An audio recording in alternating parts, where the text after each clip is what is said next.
L'immunité n'est pas une guerre. Je suis Julie Ternat et aujourd'hui, je vais te parler des neutrophiles. Mais pas comme une simple ligne sur une prise de sang, mais plutôt de manière plus pointilleuse en essayant de te transmettre ma passion. Aujourd'hui, je vais t'expliquer ce que les neutrophiles disent sur l'état réel de ton corps et surtout sur ce qu'on oublie souvent de signaler et de regarder. Les neutrophiles sont souvent interprétés de façon très binaire, tu vois.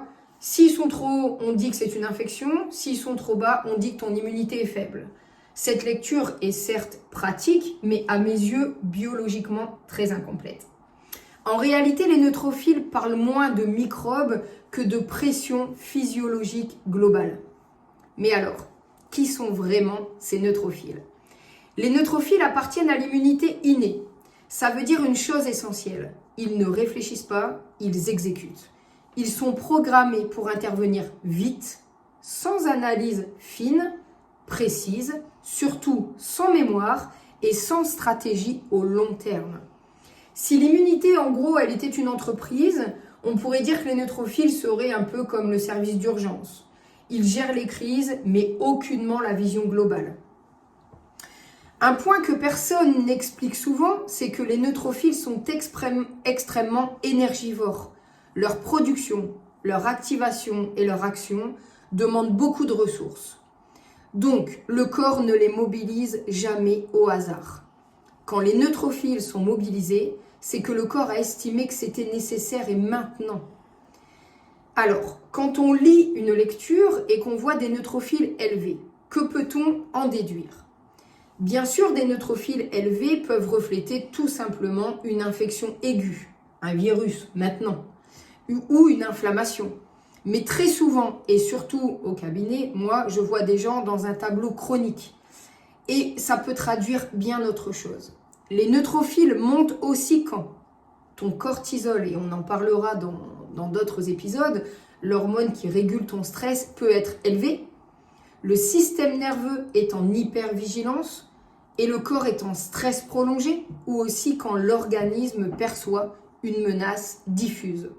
Autrement dit, il monte quand le corps est en mode survie. Et là, je suis sûre que tu peux te reconnaître. Des neutrophiles montent quand le corps n'a pas le luxe d'attendre une réponse subtile. Ils agissent maintenant.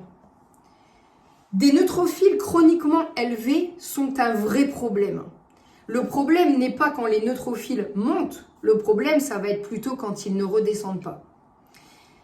Des neutrophiles durablement élevés peuvent entretenir du coup une inflammation de bas grade, et ça on n'aime pas beaucoup, une fatigue immunitaire, et je suis sûre que tu comprends de quoi je parle, ou une usure des tissus. Non pas parce qu'ils sont mauvais, mais plutôt parce qu'ils ne sont pas faits pour rester actifs longtemps. Les neutrophiles sont excellents à court terme, pour ça c'est des vrais champions, mais à long terme, ils épuisent tout le système.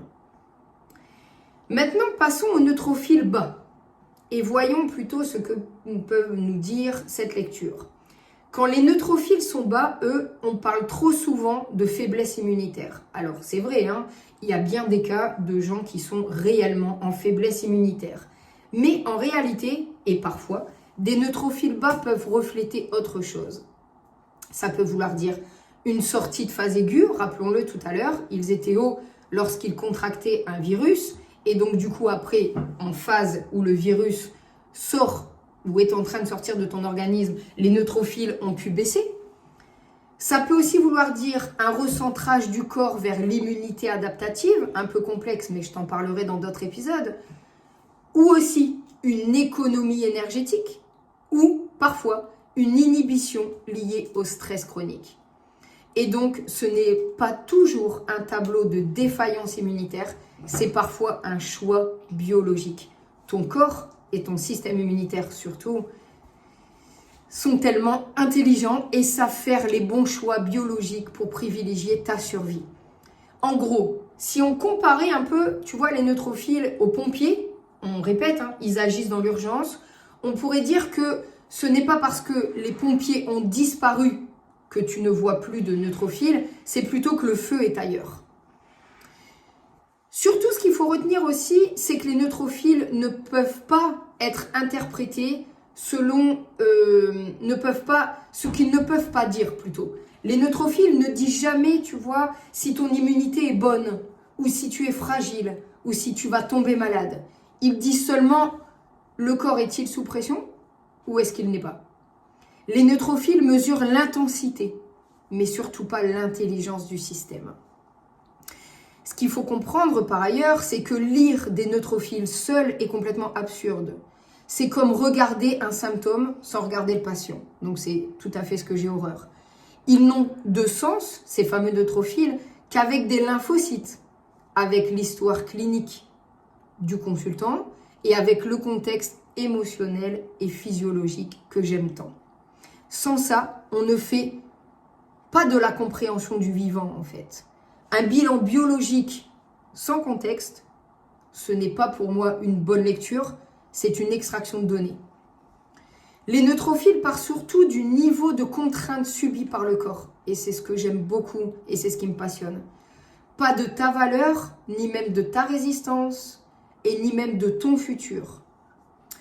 Dans la prochaine vidéo, on va parler des lymphocytes. Et tu verras que souvent, quand les neutrophiles font peur, parce que souvent je vois des gens au cabinet qui ont peur de leur analyse, de ce qu'on a pu leur expliquer, tu verras bien évidemment que ce sont les lymphocytes qui racontent l'histoire de fond.